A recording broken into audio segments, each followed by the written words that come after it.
Twongeye kubasuhuza turabasuhuza kugira ngo kandi tubaganirire ku buzima buzira umuze. Tumaze iminsi tubaganira ku bibazo bitandukanye by'ubuzima, tunababwira n'uburyo ki dushobora guhangana nabyo, uburyo twakwirinda indwara zimwe na zimwe, uburyo twazivuza n'uburyo twabaho neza mu gihe cyo kuzirwara na nyuma yaho zitaduhitanye cyangwa zitwangiriza ubuzima. Uyu munsi tugiye kubaganira ku burwayi bw'umutwe. Hari abantu barwara kenshi mu buzima bwabo kubabara umutwe. Uburwayi bw'umutwe rero ni uburwayi buhangayikisha abantu benshi, aho birangwa nuko umuntu ababara umutwe, akaribwa, akumva aguwe nabi, ndetse bikaba byamubuza gukora imwe mu mirimo cyangwa kumva amerewe neza. Hari uburwayi bw'umutwe busanzwe bushobora kubaho mu gihe gitoya bukarangira, hakaba n'uburwayi bw'umutwe bushobora kumara igihe kinini cyangwa umuntu agahora burwaye cyangwa akaburwara kenshi. Icyo gihe bakabyita chronic headache cyangwa kurwara umutwe igihe kinini. Uzabyumva umuntu akubwiye ngo ndababara umutwe, umuntu azakubwira ngo njya ndibwa umutwe ndetse umutwe urambangamiye. Kubabara umutwe ari ikimenyetso cy'ikibazo gikomeye gishobora kubangamira umubiri wawe wose muri rusange, cyangwa se ubwabyo bikabangamira imikorere myiza y'ubwonko. Umutwe nk'uko tuwuzi ni iki gice kigaragara, ni igice cyo hejuru ku mubiri w'umuntu. Umutwe akaba ari igice gifite akazi gakomeye nk'uko mubizi. Umutwe nicyo gice gifite inshingano zo guha amabwiriza ibindi bice bitandukanye by'umubiri, yaba mu mikorere yabyo, yaba kubigenga, yaba ari no kubiha gahunda.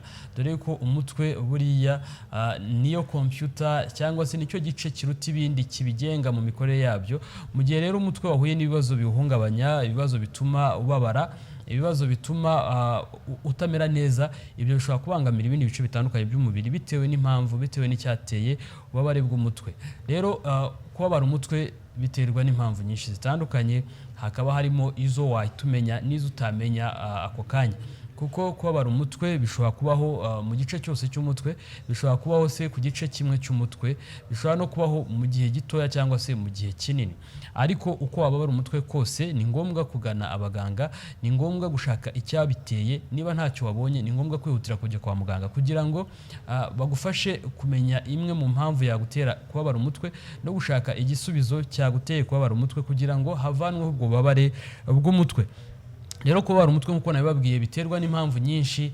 Zimwe mu mpamvu zibitera harimo no kuba amaraso adatembera neza mu mubiri, hakaba ikintu bita congestion cyangwa se kwiteka kw'amaraso menshi mu gice cy'umutwe, bityo bikaba byajyana ku bubabare bw'umutwe. Bishobora guterwa n'impamvu rero nyinshi mu buzima, harimo nko kugira umunaniro ukabije, harimo kudasinzira neza. Kimwe mu bibazo bishobora gutera kubabara umutwe mu buryo buhoraho, kubera ko ubwonko buba bwabuze uko buruhuka, rero ibice by'ubwonko bigatangira kugenda bigira ikibazo cy'umunaniro ukabije, bityo bikaba byajyana ko kubabara umutwe.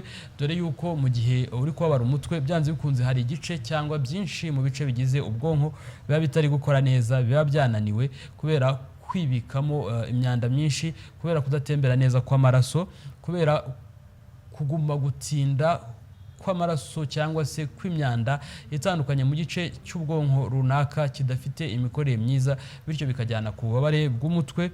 Umutwe rero ushobora guterwa kandi n'ikibazo cy'uburyo ya maraso agumya atembera neza mu bice bitandukanye by'ubwonko. Icyo gihe rero bishobora guturuka ku mitsi itandukanye igaburira ubwonko, imitsi ijyana amaraso, ikajyana amaraso ku gice cy'ubwonko runaka, bityo mu gihe ayo maraso atari gutambuka neza ku kigero gikwiye cyangwa se ku muvuduko ukwiye, bikaba byajyana ku mutwe. Aho ngaho niho tujya dusanga nk'abantu bafite ikibazo cy'umuvuduko ukabije w'amaraso bagira ibibazo byo kubabara umutwe kenshi na kenshi. Ushobora no kukurizamo no kumva ufite isereri, gutakaza kumva umeze neza, kureba ibikezi, kunanirwa no kumva umutwe ukubabaza cyane mu buryo bukomeye. Kandi nanone kubabara umutwe bishobora no guturuka ku mafunguro tuba twariye. Mu gihe amafunguro twariye umubiri utabashije cyangwa se urwungano ngogozi mu mara, mu gifu, ya mafunguro atabashije kuba digere neza, cyane cyane mu mara matoya. Mu gihe indurwe yabaye nkeya, indurwe igira akazi gakomeye mu gutuma habaho digestion. Rero bitewe n'amafunguro twariye dushobora kugira ikibazo cyo kubabara umutwe. Aho ngaho uzabisanga ku muntu akakubwira ngo iyo maze kurya mbabara umutwe. Icyo gihe hari igihe indurwe iba yabaye nkeya, bityo bikajyana kuri bwa bubabare bw'umutwe. Icyo gihe rero biturutse ku mirire, ku byo twariye. Kandi nanone hari igihe umuntu arwara umutwe uruhande rumwe, bakunze kuwita migraine. Migraine ni umutwe ukunze kubabaza cyane ku buryo igice cy'umutwe cy'uruhande rumwe gishobora kuba icy'iburyo cyangwa icy'ibumoso bikababaza cyane bikaryana ku buryo no mu jisho umuntu akubwira ati sindi kureba neza cyangwa akubwira ati umutwe w'uruhande rumwe urankubita nkumva umutwe usadutsemo kabiri cyangwa se bikaba bibabaza mu buryo bukomeye. Uwo mutwe rero nawo ni ikibazo gikomeye gishobora guturuka ku buryo imitsi y'amaraso iri ikikanya nabi kubera ko amaraso ari gutambuka ku muvuduko mubi. Bishobora guturuka rero kuri uwo munaniro ukabije, bishobora guturuka ku mikorere mibi y'imitsi y'amaraso, bishobora guturuka ku maraso ari gutembera nabi mu gice runaka cy'umutwe, bityo bikajyana ku bubabare bw'umutwe. Kubabara umutwe rero nkuko nabibabwiye ntangira bishobora guturuka ku mpamvu nyinshi zitandukanye. Hariho za mpamvu zo kudasinzira neza, impamvu z'umuhangayiko ukabije, impamvu z'umunaniro ukabije, impamvu z'izindi ndwara zitandukanye zishobora kugaragaza ibimenyetso byazo umuntu ababara umutwe. Aha twababwiramo nk'igihe umuntu afite ubundi burwayi nk'uburwayi bw'umuvuduko w'amaraso uri hejuru, high blood pressure cyangwa hypertension. Icyo gihe ushobora kugira bimwe mu bimenyetso birimo no kubabara umutwe. Ushobora no kubabara umutwe kubera ubundi burwayi buri mu mutwe ibibyimba tumors ku gice runaka cy'ubwonko, bityo bikaba byajyana ku kubabara umutwe mu buryo bumwe cyangwa ubundi. Igihe cyose rero ufite ikibazo cyo kubabara umutwe, menya ko hari ibibazo runaka biri mu gice cy'ubwonko bwawe cyangwa biri mu gice kindi muri bya bice bigize umutwe cyangwa mu bice bigize ubwonko. Wihutire kugana kwa muganga, wihutire kwisuzumisha kugira ngo uwo mutwe, icyo kibazo cy'umutwe gishakirwe igisubizo. Gishobora kubaho ari ikibazo cyaturutse ku bundi burwayi, bishobora kubaho ari ikibazo cyaturutse ku mikorere mibi ya mitsi y'amaraso nabasobanuraga, bishobora kubaho kubera ko ubwonko bufite ikibazo mu buryo bumwe cyangwa ubundi, bishobora kubaho kubera izindi mpamvu zitandukanye. Rero ikintu cyane mbere cy'ingenzi ni ukujya gushakisha impamvu, ugasuzumisha umuvuduko w'amaraso yawe, abaganga bakagusuzuma. Icyo gihe wakwegera ivuriro rikwegereye. Mu gihe rero utabonye umwanya wo guhita ujya kwisuzumisha ako kanya, hari ibintu by'ingenzi ushobora gukora. Icyo gihe ugomba kwita ku mafunguro yawe, cyane cyane ukirinda kurya amafunguro aremereye cyangwa ibintu byinshi binaniza igifu n'amara, bishobora gutuma igogora rigenda nabi. Ikindi kandi ni ngombwa kuruhuka mu gihe ufite ikibazo cyo kubabara umutwe, ukaruhuka ukajya ahantu hari umwuka mwiza, hari oxygen. Umwuka mwiza tuvuge nk'ahantu hari ibiti, ahantu hari amazi, ahantu hatari ubushyuhe bwinshi. Ni byiza kandi gukora imyitozo ngororamubiri yoroheje. Ushobora gukora nko kugenda ku maguru, ushobora kwirukanka ahantu heza hari umwuka mwiza, hatari mu muhanda urimo imodoka nyinshi. Kandi ni byiza gufata akanya ugakora nka yoga ni uburyo bw'imyitozo ngororamubiri umuntu akora arambura ibice bitandukanye by'umubiri. Icyo gihe wayikurikirana ukareba ukuntu bayikora. Kandi ni byiza ko icyo gihe ushobora gukora utwitozo ngororamubiri turimo nk'ibyo bita meditation. Ni uburyo ushobora gufata umwanya ugatuza ukabuguma ahantu hamwe, bikagufasha kuruhuka mu gihe uri ahantu heza hatari urusaku rwinshi, hatari ubushyuhe bwinshi. Bifasha icyo gihe ubwonko, bigafasha wa muvuduko w'amaraso, amaraso agatambuka neza, bigafasha ubwonko kuruhuka no kubona umwuka mwiza wa oxygen. Umwuka mwiza wa oxygen utuma bya bice bitandukanye by'umubiri birimo n'ubwonko utangira kugenda buruhuka, bugatakaza n'imwe mu myanda yabubangamiraga. Ikindi kandi twababwira yuko kubabara umutwe bishobora guturuka ku kibazo cy'imitsi y'amaraso, yaba ari igice cy'imitsi y'amaraso igaburira ubwonko arteries. Bityo ni byiza kujya kwa muganga kugira ngo wisuzumishe barebe ese ni iki cyaba kiri kugutera kubabara umutwe, yaba ari by'igihe gitoya cyangwa by'igihe kinini. Iyo ari by'igihe gito bishobora kwijyana, iyo byivanyeho aba ari amahire. Ariko mu gihe ubabara umutwe mu gihe gihoraho cyangwa kenshi, ni byiza kwisuzumisha kugira ngo hamenywe uburyo ki wavurwa n'ikiri kugutera kubabara umutwe. Kubabara umutwe ni kimwe mu bishobora guteza ibibazo bikomeye, birimo n'ibibazo bishobora kujyana ku bumuga cyangwa bishobora kujyana ku rupfu, kuko ushobora kubabara umutwe ari kimwe mu bimenyetso bya stroke, bityo utawivuza neza ukaba mu gihe gito wakwitura nko muri koma ukaba wabura ubuzima. Ushobora kubabara umutwe kubera yuko habayeho guturika k'udutsi tw'amaraso. Ushobora kubabara umutwe kubera ko habayeho kuvira indani mu mutwe, ibice by'ubwonko bimwe bigatakaza imikorere yabyo, bikaba byajyana ku rupfu cyangwa kuri paralizi ya hato na hato. Mu gihe ufite bimwe mu bibazo by'umutwe, nanone tubona ko bishobora guturuka ku bimwe mu bibazo by'imitsi y'amaraso, harimo nko kuba mu mitsi y'amaraso yawe harimo urugimbu rwinshi, imitsi y'amaraso ikananirwa gutambutsa amaraso ku kigero gikwiye, bityo bikajyana kuri bwa burwayi bw'umutwe. Nko ku bantu bafite indwara za atherosclerosis bashobora kugira ibibazo by'uburwayi bw'umutwe bwa hato na hato, ndetse bikamenyekana bitinze kuko biragoye guhita ubimenya ako kanya. Igihe ufite nk'urugimbu rwinshi rushobora gutuma ya mitsi y'amaraso ifungana, aho ngaho tuguha imwe muri products z'ingenzi, harimo nk'iyo bita Proslim Tea. Proslim Tea ni icyayi cyiza gikuraho ibinure biri mu nzira y'igogora, biri mu mitsi y'amaraso, biri ku mwijima n'ahandi, bityo bigafasha amaraso kugenda neza, bigafasha amaraso gutembera neza, bikarinda ikibazo cy'umubyibuho ukabije, bikarinda ikibazo cy'urugimbu rwinshi mu maraso no mu mubiri, bityo bigatuma amaraso atambuka neza, bikarinda uburwayi bw'umutwe. Kandi sinareka kubabwira yuko hariho icyo bita lipid care. Mu gihe wifuza kuringaniza ikigero cy'ibinure biri mu mubiri wawe, ni byiza gukoresha bene ubu bwoko bw'ibyayi, dore n'ibyayi biri medicinal bikomoka ku bimera bikoreshwa mu buvuzi, cyane cyane nka lipid care. Proslim Tea ni icyayi cyiza gifasha gukuraho urugimbu rwaba ruri mu maraso, urugimbu ruri mu mubiri rwinshi rw'umurengera, ibyo binure bikagabanuka, bigakurinda ibibazo byo kugira uburwayi bw'umutwe. Tubibutsa kandi ko gukoresha nka pine pollen ni byiza. Iyi pine pollen ni ubwoko bw'icyayi gikurwa mu bimera, cyane cyane muri pollen cyangwa se muri twa tuntu mujya mubona dutumuka tw'indabo. Izo pollen zikorwamo bimwe mu bifite intungamubiri z'ingenzi zigaburira ubwonko, zikagaburira umubiri wose muri rusange, bityo bigafasha uturemangingo tw'ubwonko gukora neza, bikadufasha kutananirwa no kudatakaza bimwe mu bice cyangwa zimwe muri selile zigize twa turemangingo cyangwa bya bice by'ubwonko, bigafasha ubwonko kutananirwa vuba, bigafasha ubwonko kuresista cyangwa kugabanya umunaniro, bigatuma ubwonko bukora neza, bikarinda uburwayi bw'umutwe. Hari zimwe muri product zizwi cyane ku ruhando mpuzamahanga, twababwiramo nk'iyo bita ginkgo biloba.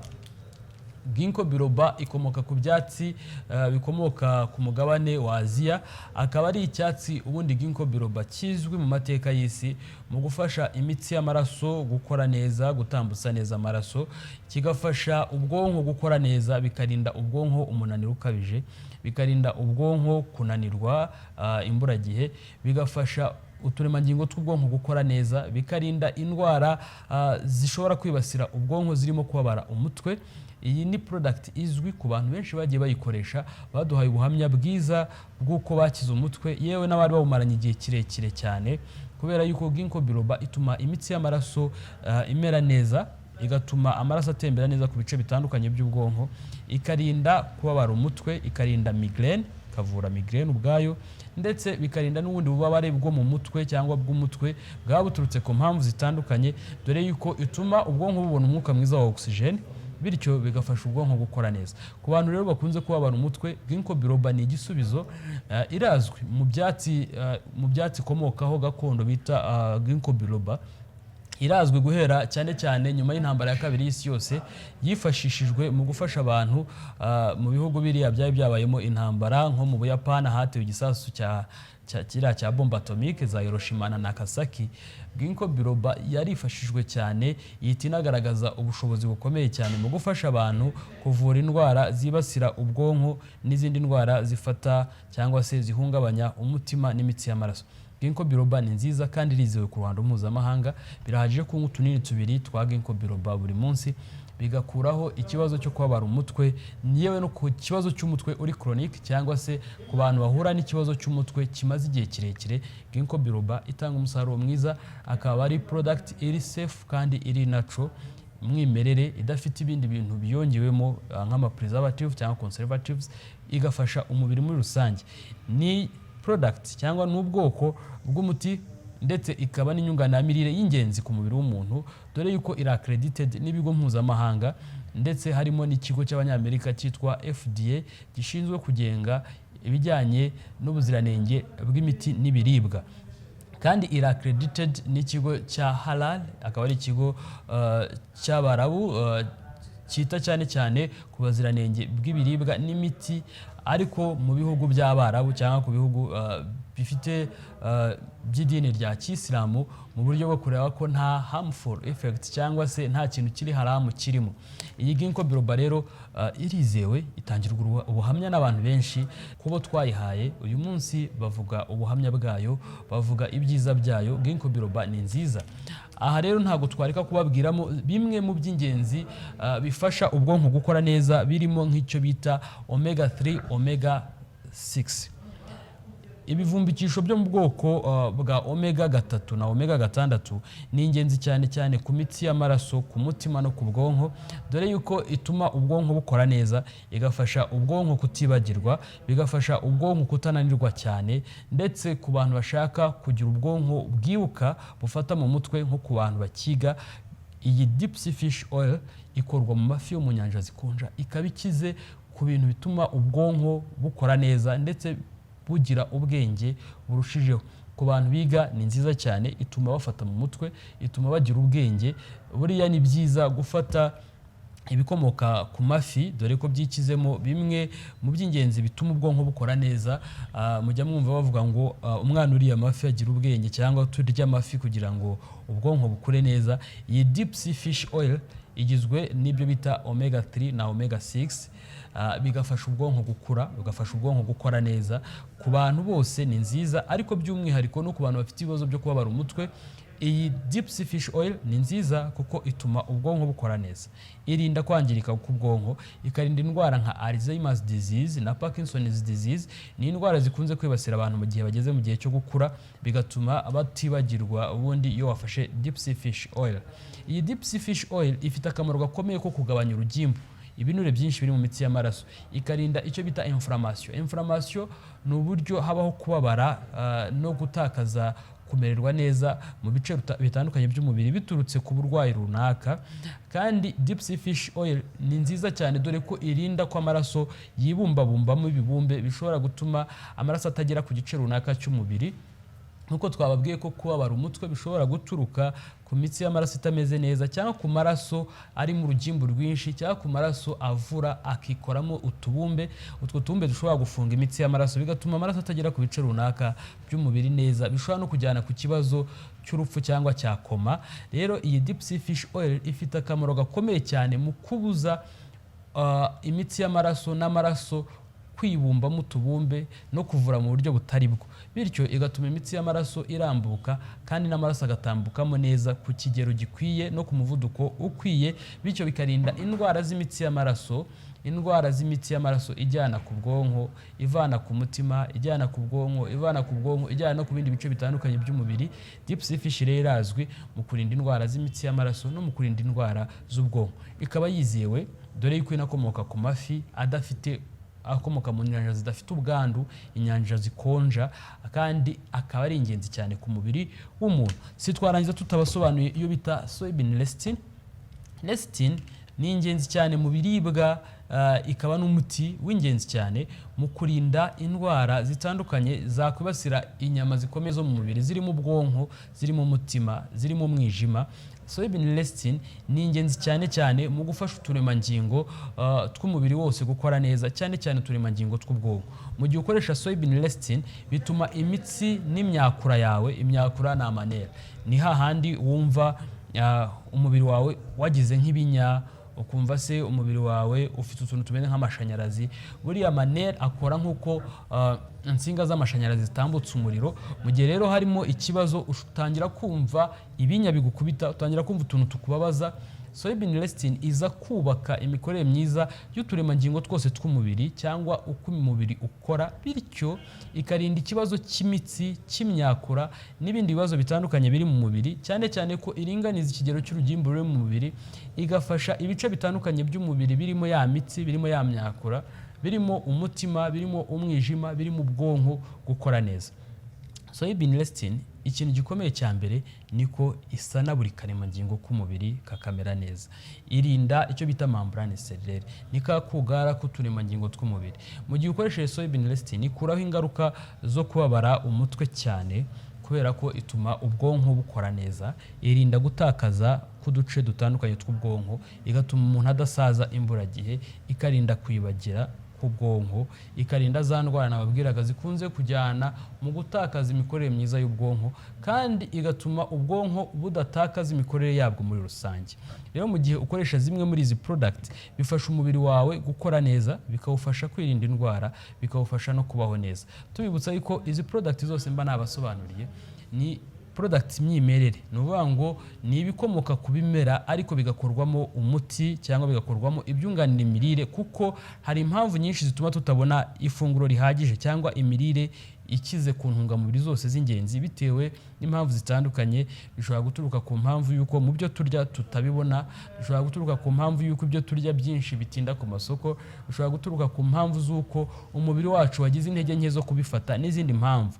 Icyo gihe rero umubiri ujya mu kubura zimwe mu ntungamubiri cyangwa ukananirwa kuzikoresha neza, bityo bikajyana ku burwayi. Tuba dukeneye kuzifata mu buryo bw'inyongera, tubibutsa yuko nta ngaruka ku mubiri w'umuntu, tubibutsa yuko biri accredited cyangwa byizewe ku ruhando mpuzamahanga na hano yewe mu Rwanda n'ahandi bifite ubuziranenge bw'ibigo mpuzamahanga. Tubibutsa kandi ko ababikoresha nibo babitangira ubuhamya, natwe tukagaruka kubibasobanurira kugira ngo namwe mudacikanwa, kugira ngo namwe mutabura ayo mahirwe, dore ko intego yacu ari ukwita ku buzima bw'abantu muri rusange, ari ukurwanya indwara zandura n'izitandura, ari ukubafasha kubaho neza, kugira ngo twese duharanire amagara mazima, duharanire ko tubaho neza, duharanire isi nzima, duharanire ubuzima buzima, duharanire kubaho tumeze neza.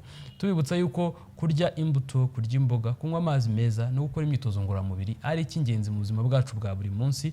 Kuryama tukaruhuka nibura ku muntu mukuru hagati y'amasaha 7 n'8 mu ijoro ni iby'ingenzi ku buzima bwacu kugira ngo umubiri wacu ukomeze gukora neza. Turabakunda kandi turabibutsa yuko mu gihe mukeneye inama zacu mujye mwibuka gukora subscribe, mukurikira amakuru yacu ku buzima. Murakoze cyane, tubifurije ubuzima bwiza.